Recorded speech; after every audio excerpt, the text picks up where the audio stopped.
여러분 안녕하십니까? 안녕하세요. 우리 정선교회 새생명 전도축제에 오신 여러분 모두를 예수님의 이름으로 환영하고 축복합니다. 무엇보다 정말 이 코로나로 참 어려운 시기임에도 불구하고 이렇게 전도회를 개최할 수 있도록 도와주신 하나님께 이 시간 감사와 찬송을 올려드립니다. 그리고 오늘 정말 많은 반가운 분들이 오셨습니다. 그걸 다 일일이 제가 소개해 드릴 수는 없고요. 그 중에 가장 또 귀하고 반가운 분이 오셨는데요. 우리 고종범 사장님 맞으신가요? 네. 예, 오셨습니다. 여러분 환영의 박수 부탁드립니다. 예. 우리 고 사장님의 귀한 발걸음이 예수님 다시 오시는 그날까지 이어지게 되기를 예수님의 이름으로 기도합니다. 이번에 새생명 전도축제에 5일간 진행이 되고요. 화요일부터 또 토요일까지 다양한 주제로 진행이 될 것입니다. 오늘은 첫 번째 진화인가 창조인가에 대한 주제로 함께 생각해보는 시간을 갖도록 하겠습니다. 우리 먼저 성경의 요한계시록 14장 6절로 7절에 있는 말씀을 함께 읽어보도록 하겠습니다. 요한계시록 14장 6절로 7절에 있는 말씀인데요. 또 보니 함께 읽어볼까요? 시작. 또 보니 다른 천사가 공중에 날아가는데 땅에 거하는 자들 곧 여러 나라와 족속과 방언과 백성에게 전할 영원한 복음을 가졌더라. 그가 큰 음성으로 가로되 하나님을 두려워하며 그에게 영광을 돌리라. 이는 그의 심판하실 시간이 이르렀음이니 하늘과 땅과 바다와 물들의 근원을 만드신 이를 경배하라 하더라. 아멘. 하늘과 땅과 바다와 물들의 근원을 만드시니 즉 창조주를 경배하라 라고 요한계시록 14장 7절에는 기록되어 있습니다. 오늘날 전 세계를 휩쓰는 팽배한 사상이 바로 진화론이라는 사상입니다. 학교에서도 과학 시간에 진화론을 배웁니다. 창조론 배우지 않습니다. 진화론을 배워요. 저도 초등학교, 중학교, 고등학교 계속해서 진화론을 배웠고, 저는 교회에 다니는 모태신앙을 가졌었음에도 불구하고 진화론을 배우면서 매우 헷갈리는 그런 시절을 보냈음을 고백합니다. 많은 사람들이 진화론은 과학이고, 왜냐하면 진화론을 언제 배우냐면요, 과학 시간에 배우기 때문입니다. 그리고 창조론은 종교다 이렇게 생각을 합니다. 그런데 과연 그럴까? 오늘 한번 살펴보려고 합니다. 여러분, 진화론은 누가 처음 만들어낸 사상이죠? 1859년에 찰스 다윈이라는 사람이 종의 기원이라는 책을 통해서 시작된 사상입니다. 그런데 그것이 오늘날 전 세계를 휩쓸고 있는 사상이죠. 진화론을 간단히 소개한 그림이 바로 이 그림입니다. 여러분 맨 밑에 뭐가 있어요? 이 아메바라는 단세포 동물에서 이제 복잡한 세포를 가진 여러 생물들로 진화했다고 믿는 가설이 바로 진화론입니다. 여러분, 그런데 성경은 창세기 1장 1절에 여러분 성경을 펴서 가장 첫 책, 첫 장, 첫 절을 보시면 태초에 하나님이 천지를 창조하시니라. 자, 진화론은 생명체들이 저절로 오랜 시간 우연히 만들어졌다고 가르치는 반면에 성경은 뭐라고 말씀한다고요? 하나님께서 천지를 창조하셨다고 가르치고 있는 것입니다. 자, 그렇다면 여러분 이 둘 중에 하나가 옳고 하나가 틀리겠죠? 어느 것이 믿을만하고 어느 것이 과학적인지 오늘 한번 생각해보고 살펴보려고 하는 것입니다. 아까 말씀드린 대로 많은 사람들이 진화론은 과학이고 창조론은 종교라고 생각하기 때문이에요. 첫 번째로 살펴볼 것이 빅뱅 이론입니다. 우주 대폭발설입니다. 여러분 이게 중3 과학 교과서에 실려 있는 내용인데요. 우주가 팽창하고 있다는 사실을 바탕으로 대폭발설이 등장했는데, 대폭발설은요, 처음에 매우 뜨겁고 밀도가 큰 한 점이 폭발한 후에 계속 팽창하여 오늘과 같은 이 우주가 생성되었다는 이론입니다. 진화론의 가장 시작이 바로 빅뱅 이론이에요. 여러분, 그런데 여기 이 아름다운 은하수가 보이시죠? 그리고 소마젤란운이라는 아름다운 우주입니다. 또 우리 은하가 이렇게 생겼어요. 그리고 여러분, 우리가 살고 있는 이 태양계, 태양과 그 주위를 공전하고 있는 행성들의 모습입니다. 아름답죠? 여러분, 과연 대폭발에 의해서 이렇게 아름답고 질서 있는 우주가 저절로 탄생할 수 있을까? 여러분, 이게 뭐죠? 뭐같이 보입니까, 여러분? 구슬입니다. 자, 이거는요, 확실히 구슬처럼 보이시나요? 네, 구슬이죠? 네, 구슬입니다, 여러분. 이것도 구슬입니다. 그런데 여러분, 제가 만약에 여러분 앞에서 이 예쁘고 아름다운 구슬들이 오랜 시간 동안 저절로 이렇게 만들어졌다고 제가 우긴다면 여러분들 제 말을 믿어주시겠습니까?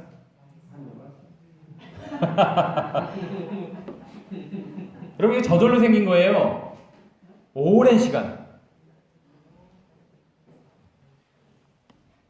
말도 안 되죠. 그런데 여러분, 하물며 이 구슬들보다 더 아름답고 경이로운 이 태양계가, 이 온 우주 만물이 오랜 시간 저절로 생겨났다고 믿으라는 것입니다. 그게 여러분 빅뱅 이론이고 진화론이에요.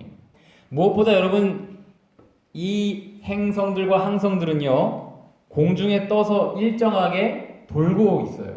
그런데 그게 저절로 생겨나서 자기 힘, 스스로의 힘으로 그렇게 된다라고 믿으라고 우기는 것이 빅뱅 이론이고 진화론인 것이죠.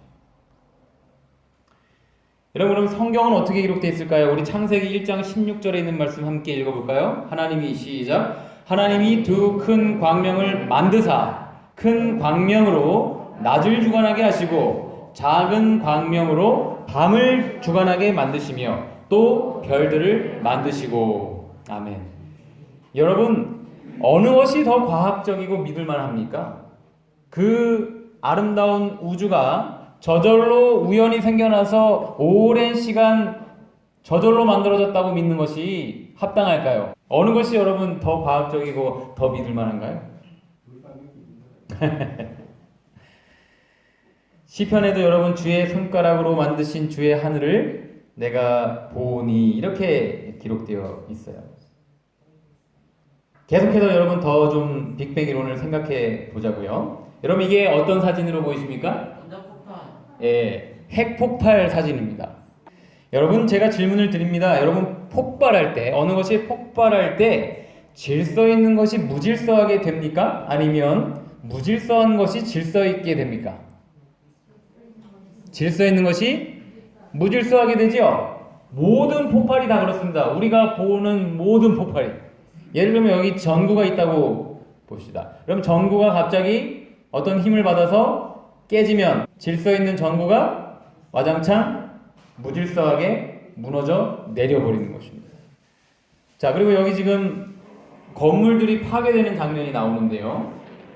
여러분, 이 폭발들에서 우리가 알 수 있는 것은 무엇이냐면, 폭발은 질서 있는 것을 무질서하게 만들어버리지, 폭발에 의해서 무질서한 것이 질서 있게 바뀌는 일은 결코 없습니다.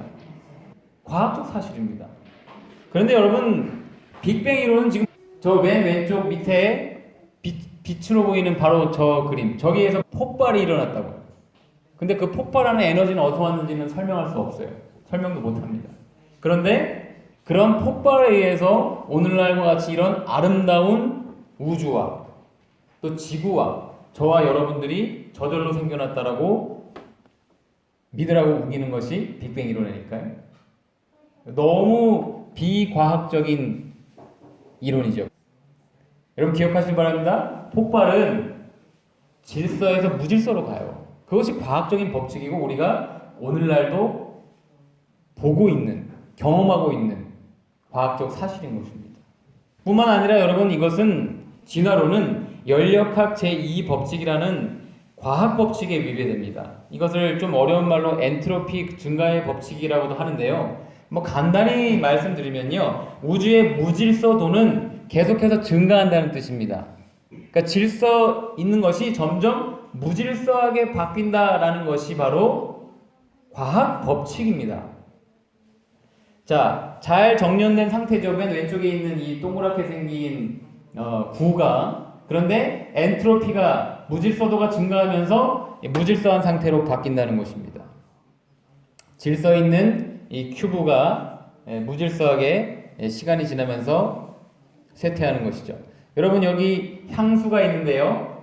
향수 안에 있는 그 향수가 뚜껑을 열었을 때 그 향기들이 밖으로 튕겨져 나가 무질서하게 흩어져 버리죠. 자, 그리고 물에 잉크를 한 방울 넣으면 무질서도가 증가하면서 섞여 버립니다. 자, 그리고 여기 예쁜 집이 있는데 이 집은 오랜 시간이 지나면 더 깨끗해지고 더 새로워집니까? 너무 여러분 쉬운 질문을 드려서 죄송합니다. 그런데 진화론은 그 반대로 가르치고 있기 때문이에요. 어떻게 돼요? 이렇게 낡죠? 이 자동차가 시간이 지나면 낡아버립니다. 진화론은요, 이 연력학 제2법칙, 엔트로피 증가의 법칙을 거꾸로 설명하는 것입니다. 과학 법칙에 위배되는 말이에요. 시간이 지나면서 점점 무질서한 것이 질서 있는 것으로 바뀌었다고 가르치는 게, 그걸 여러분 과학 교과서에서 배운다니까요. 심각한 문제가 아닐 수가 없죠. 만물은 다 엔트로피 증가의 법칙으로 연력학 제2법칙을 따르고 있는데요, 진화론은 역방향으로 가르치는 것입니다. 정말 어이없죠. 여러분, 그러므로 여러분, 빅뱅 이론은 일반적인 상식도 벗어나고 과학적인 법칙도 벗어나는 큰 뻥입니다. 영어 직역하면 그래요, 진짜로. 빅 하면 큰이고요, 뱅 하면 뻥이에요. 기억하시길 바랍니다. 빅뱅은 뭐라고요? 큰 뻥이에요. 거짓입니다. 여러분, 진화론이야말로 무신론을 믿는 종교이며 창조론이야말로 진정한 과학인 것입니다. 부모에게 보내는 권면이라는 책에 여러분, 참된 과학은 회의주의 사상을 지지하는 대신에 하나님의 지혜와 능력에 대한 새로운 증거들을 제시한다고 기록되어 있습니다. 올바로부터 한번 읽어볼까요? 시작. 올바로 이해하기만 한다면 과학과 성경은 일치하며 서로 빛을 비춰주고 있다. 분명하죠? 여러분, 과학과 성경은요, 일치합니다. 서로에게 빛을 비춰주고 있어요.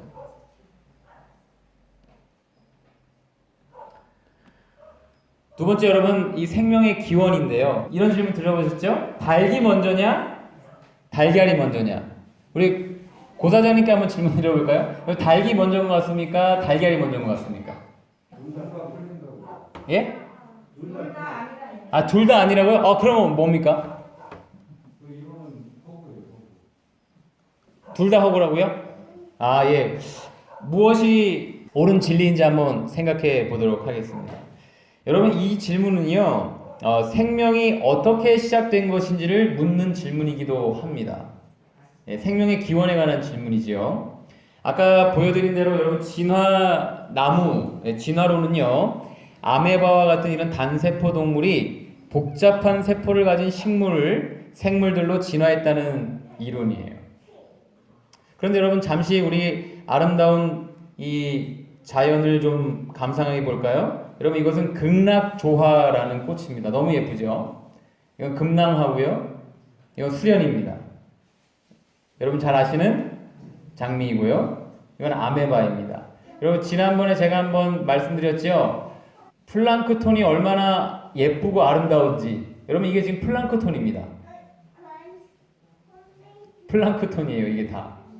물고기들, 작은 물고기들이 먹는 그 음식이 이 플랑크톤인데, 여러분, 이것이 현미경으로 찍은 사진들입니다.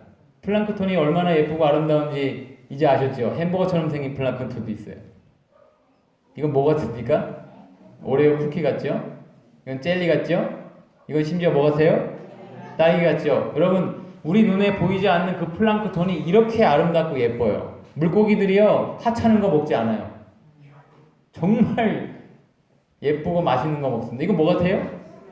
누가 봐도 수박 같죠? 플랑크톤입니다, 여러분. 플랑크톤이에요. 시계처럼 생긴 것도 있고요. 우주인처럼 생긴 것도 있고. 여러분, 이것은 청벌이고요. 이것은 모르포나비입니다. 이것은 뭐죠? 원앙이고요.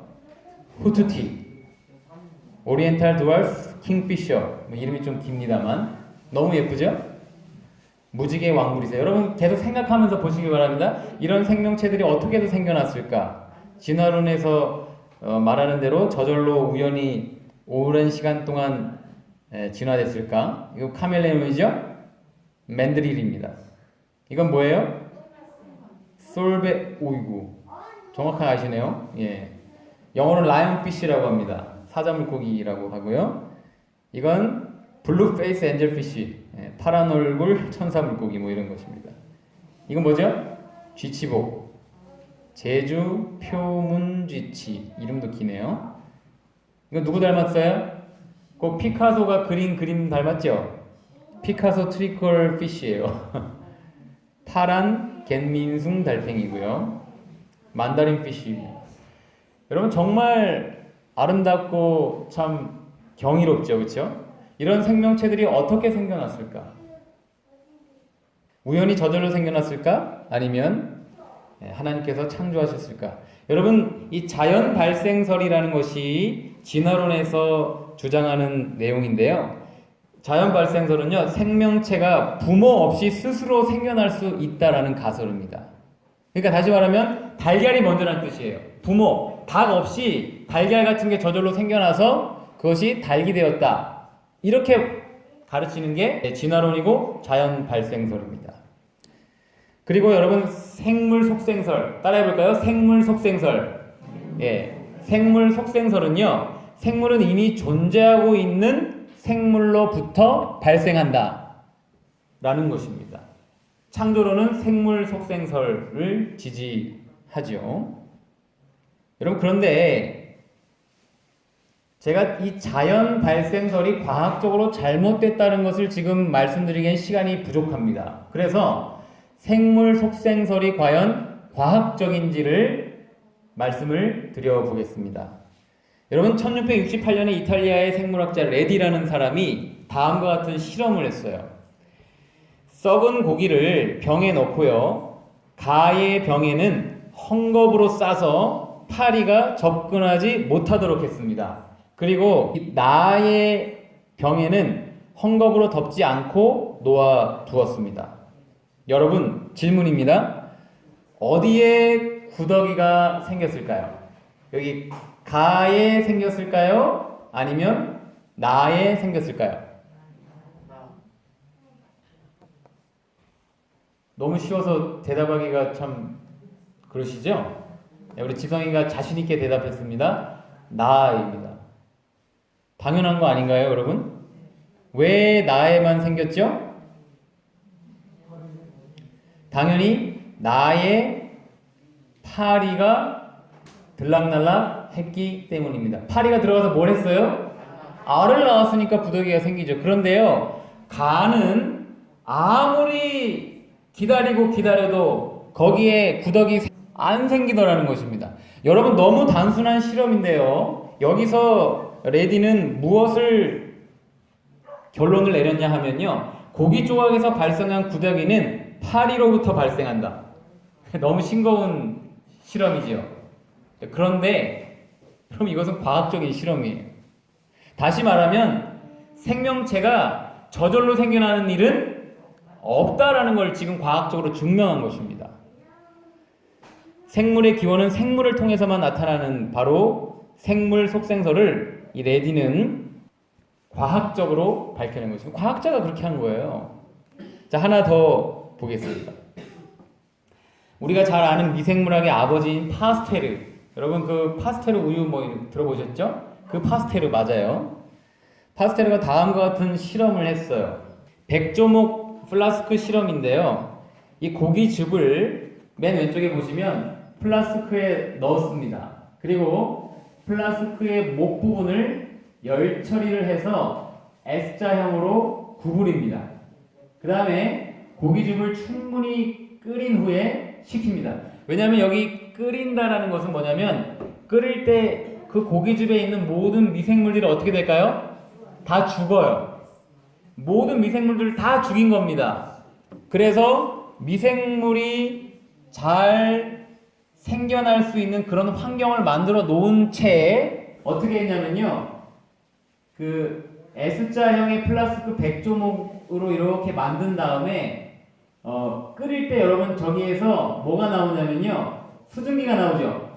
수증기가 나오다가 이 S자관 속에 물방울을 고이게 만듭니다. 그래서 물방울이 중간에 딱 막고 있어요. 그러니까 외부에서 어떤 미생물이나 생명체들이 못 들어오게 막혀 있는 상태, 그러나 미생물이 살기에는 아주 적합한 상태인 것이에요. 이 상태로 여러분 공기는 들어가지만 공기 중에 미생물은 물방울에 갇혀서 들어가지 못하는 상태를 만들어 놨습니다.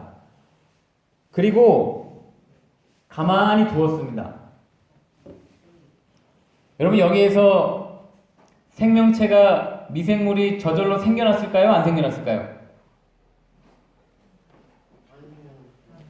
너무 쉬운 질문이죠? 또 지성이가 아주 큰 소리로 대답했습니다. 오늘까지 생겨나지 않았어요. 오늘까지. 이게 실험 그 과학 전시관에 아직 있습니다. 이 말은 무엇이에요? 아무리 생명체가 생겨날 수 있는 좋은 환경을 만들어 둔다 하더라도 결코 저절로 생명체가 생겨날 수 없는 것을 과학적으로 밝혀낸 것입니다. 오랜 시간, 진화론은요, 오랜 시간, 과거 어느 시점에 저절로 생명체가 생겨나서 지금까지 진화됐다고 가르치는데 그것이 여러분 과학 법칙에 위배된다고요. 그거를 파스테르가 증명했다는 것입니다. 근데 자 보세요. 여기 백조목을요 아래쪽 그림 보시면 기울여서 입구에 묻은 미생물과 접촉하도록 이렇게 밑으로 이걸 내려버렸어요. 그랬더니 어떻게 해요? 수일 뒤, 며칠 뒤에 미생물이 자라난 것입니다. 왜요? 외부에서 침투해서 들어갔으니까. 그런데 저 위에 있는 그림처럼 아무리 입구가 열려있더라도 물이 막고 있는 저 상태에서는요 무균, 균이 없어요. 생명체가 절대로 생겨나지 않았다는 것입니다. 여러분 이것은 고등학교 생물 교과서에 실렸습니다. 이 실험으로 한번 읽어볼까요? 시작. 이 실험으로 자연 발생설은 완전히 부정되었고 생물 속생설이 확립되었다. 여러분 이거만큼 확실한 증거가 또 어디 있습니까?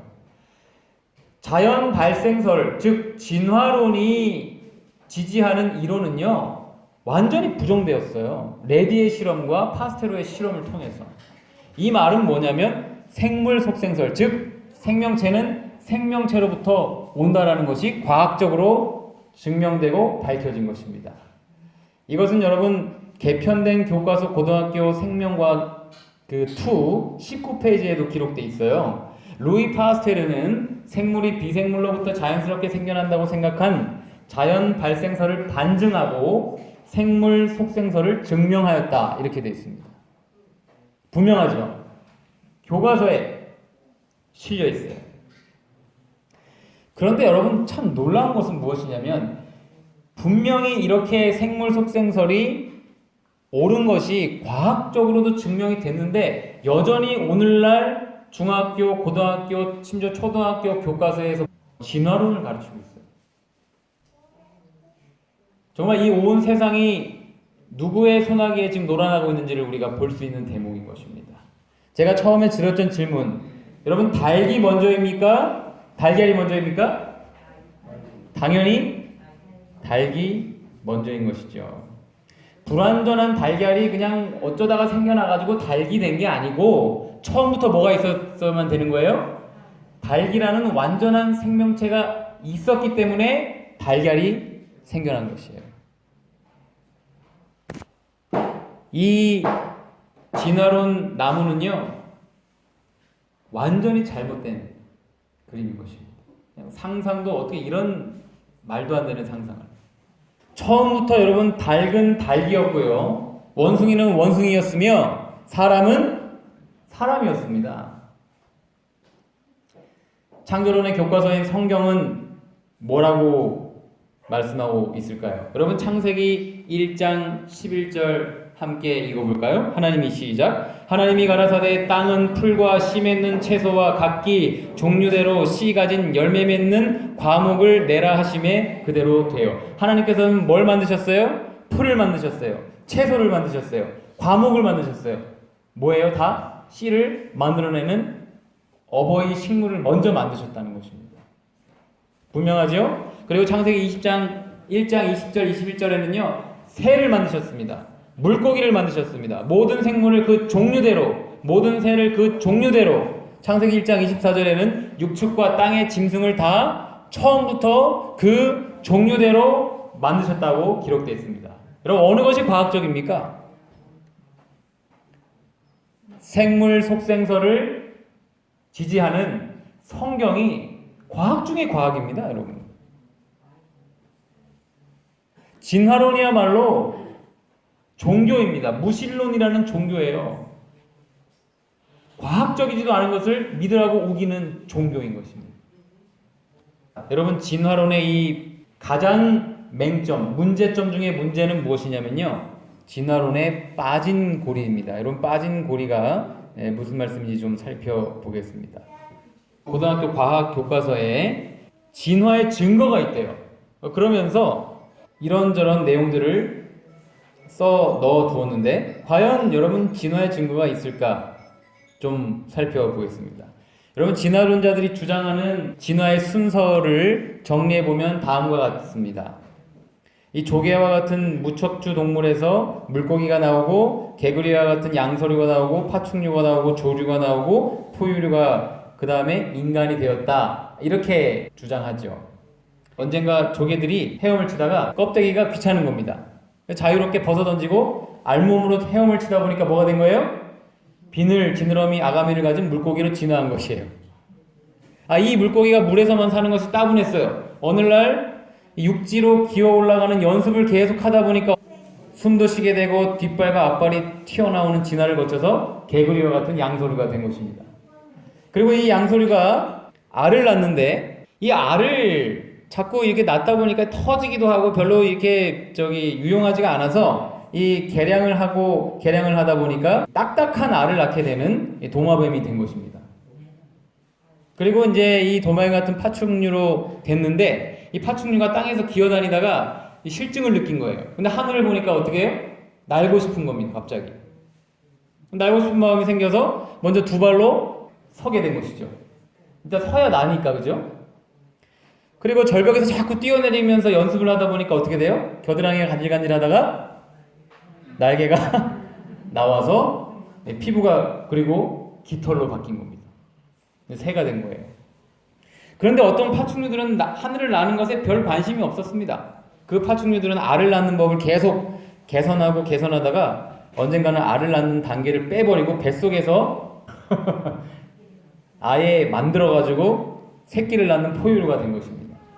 그리고 이 포유류가 오랜 세월 동안 진화해서 원숭이가 되고 다시 원숭이가 오랜 시간을 거쳐서 진화해서 사람이 됐다는 게 진화론입니다. 어떻게 믿어지십니까? 믿을만 하십니까? 그러니까 여러분 진화론에 따르면 우리 할아버지 할머니는 누구예요? 저기 지금 원숭이 중에 있는 것이죠. 여러분 진화론을 믿는다는 것은요, 내 아버지가 누구냐라는 문제예요, 사실요. 심각한 질문의 답인 것입니다. 여러분 박쥐는요 상당히 복잡한 진화의 과정을 거치게 됩니다. 박쥐 한번 살펴보겠습니다.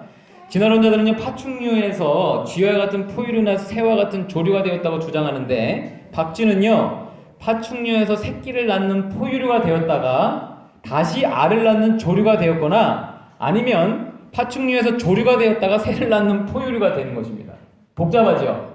아무튼 박쥐는 그래요. 자, 그러면 여기 맨 위에는 뭐죠? 쥐가 있고 맨 밑에는 박쥐가 있죠. 그러면 여러분 적어도 생각해 보실 문제가 뭐냐면 쥐가 박쥐가 됐다면 쥐에서 박쥐가 되는 연속적인 중간 단계가 있어야겠죠.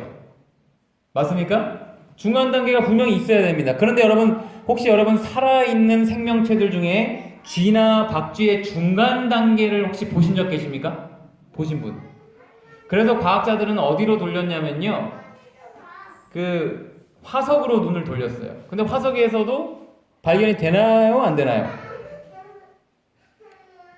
발견되지 않아요. 여러분, 자, 제가 만약에 여기 저 위에 있는 올챙이가 갑자기 저 밑에 있는 개구리가 되었습니다 라고 제가 여러분들께 말씀드린다면 여러분 믿으시나요? 왜 믿죠? 첫 번째, 계속 우리가 볼 수 있잖아요. 오늘날도 이런 일이 일어나고 있죠? 오늘날도 여전히 올챙이가 개구리가 돼요. 그러니까 제가 저 올챙이가 개구리가 되었습니다 하고 믿을 수가 있잖아요. 그렇죠? 두 번째, 우리 지성이가 말했는데 연속적인 중간 단계가 있어요, 없어요? 자, 보세요. 올챙이에서 개구리가 될 때 그 사이에 무수한 중간 단계들이 있죠. 뒷다리만 나와 있는 것도 있고 뒷다리 앞다리가 있고 꼬리가 있는 것도 있고, 그렇죠? 꼬리가 더 짧아진 것도 있고 아예 개구리가 된 것도 있고, 이 중간 단계가 무수하게 많이 발견이 됩니다. 그렇기 때문에 올챙이에서 개구리가 되었습니다 라고 우리는 믿을 수가 있는 거예요. 볼 수가 있고 경험할 수가 있고 무수한 중간 단계를 우리가 확인할 수가 있기 때문에. 그런데 여러분, 이 쥐에서 박쥐가 되는 이 연속적인 중간 단계, 오늘날 관찰되지도 않고 화석으로도 발견되지 않습니다. 여러분, 이것이 진화론의 가장 큰 맹점 중에 맹점이에요. 중간 단계가 없어요. 예를 들면 이렇게 생긴 괴 생명체를 보신 적이 있냐고요. 그렇죠?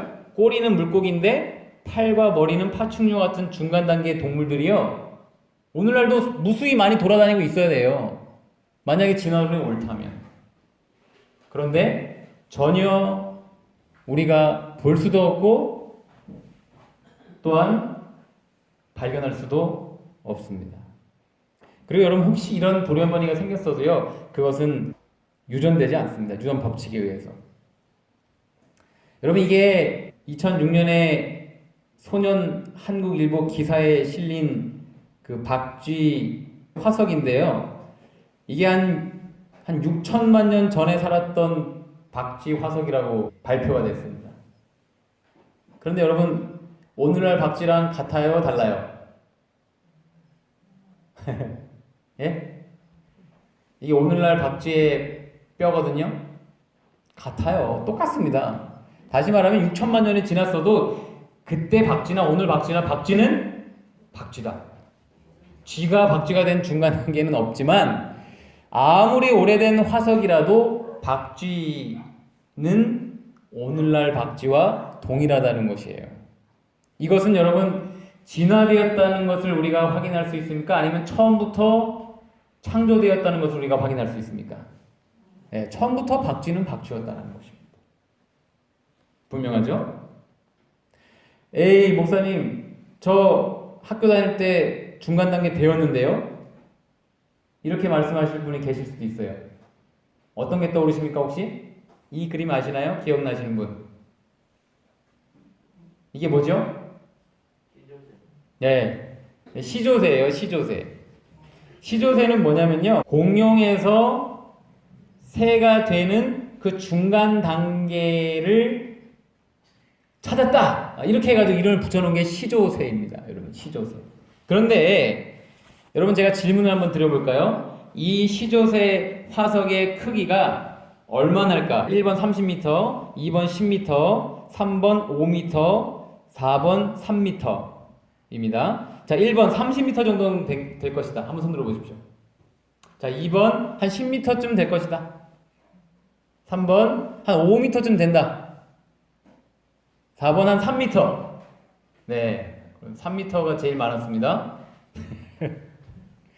정답은 30cm입니다.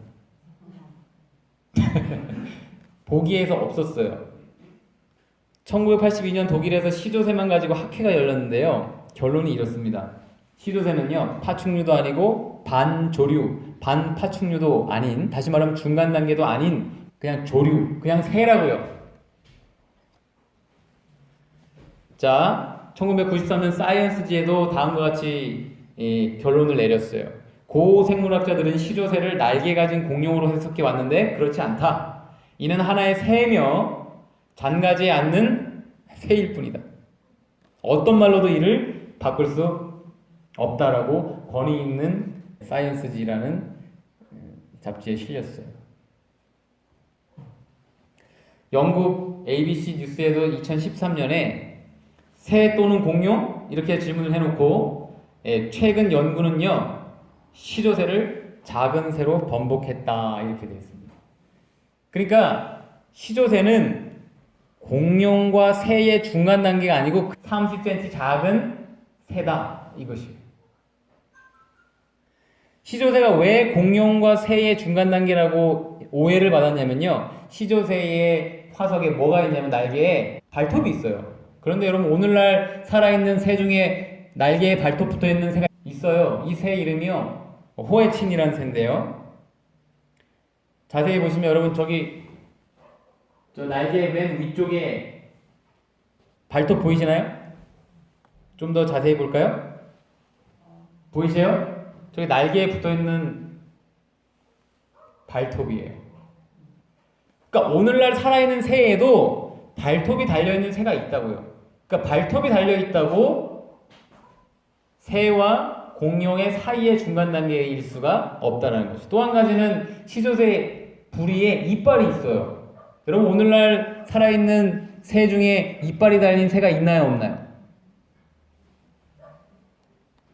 이게 뭐예요? 거위예요. 거위 자세히 보시면요, 이빨이 있어요. 돌기가 많이 있습니다. 한번 거위 가서 자세히 보시기 바랍니다. 여러분, 종의 기원이라는 그 찰스 다윈이 쓴 책, 본인이 직접 이렇게 기록했어요.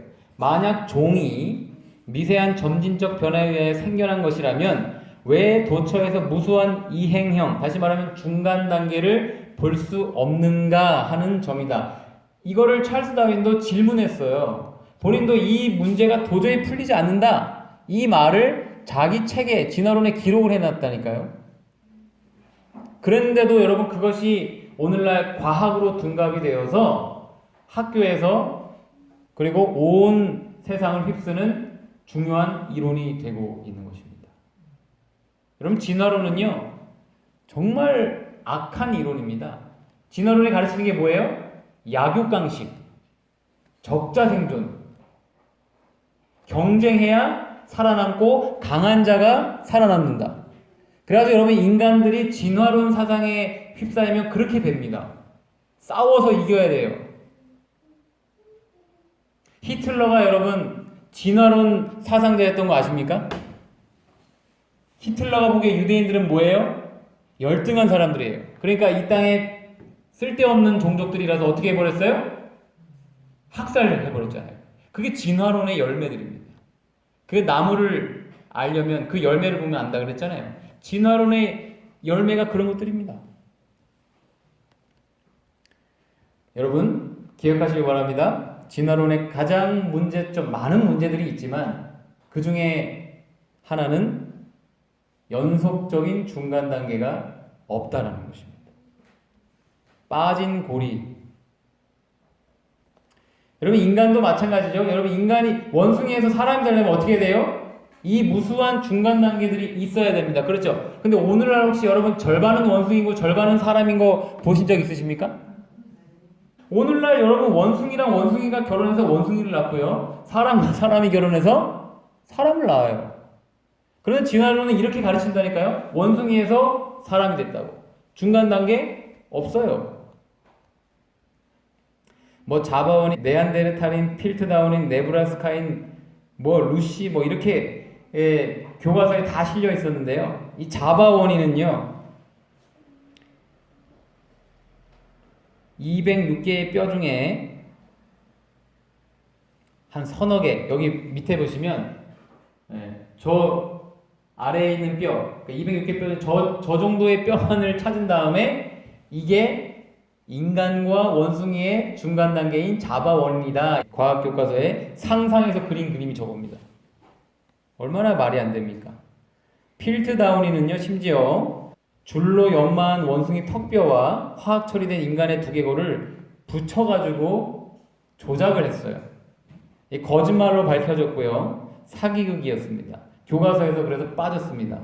네브라스카에는요, 여러분 이 그림이 어떻게 해서 나온 줄 아십니까? 저기 보니까 지금 사람이랑 원숭이 한 중간쯤 돼 보이죠? 그림이. 그쵸? 남편은 서 있고 아내는 어떻게 돼 있어요? 꾸부정하게 이렇게 지금 있잖아요. 저게 뭘 발견한 다음에 저런 그림이 나온 줄 아십니까? 이빨 하나. 더 놀라운 것은요, 그 이빨 하나도요, 돼지 이빨로 결론이 났어요. 그리고 진화론이 이렇다니까요. 교과서에 실렸던 것들이에요, 다 이게. 돼지 이빨 하나 만들어 찾아놓고, 이거는 상상하는 겁니다. 이거는 사람 이빨은 아닌데 원숭이 이빨도 아니고 한 중간쯤 되네. 그러니까 인간과 원숭이 사이쯤 되겠구나 해서 상상해서 그린 그림이에요, 저게. 얼마나 소설을 쓰고 있습니까? 그리고 오스트랄로피테쿠스 들어보셨죠? 오스트랄로피테쿠스 화석이 발견됐다고 막 이렇게 떠들어댔는데 루시라는 화석이에요. 여러분 저기 오른쪽 그 그림 보시죠? 저기 원숭이인데 어떻게 돼 있어요 지금? 두 발로 서가지고 다소곳이 새침대기로 표정하고 있잖아요. 이게 지금 오스트랄로피테쿠스예요.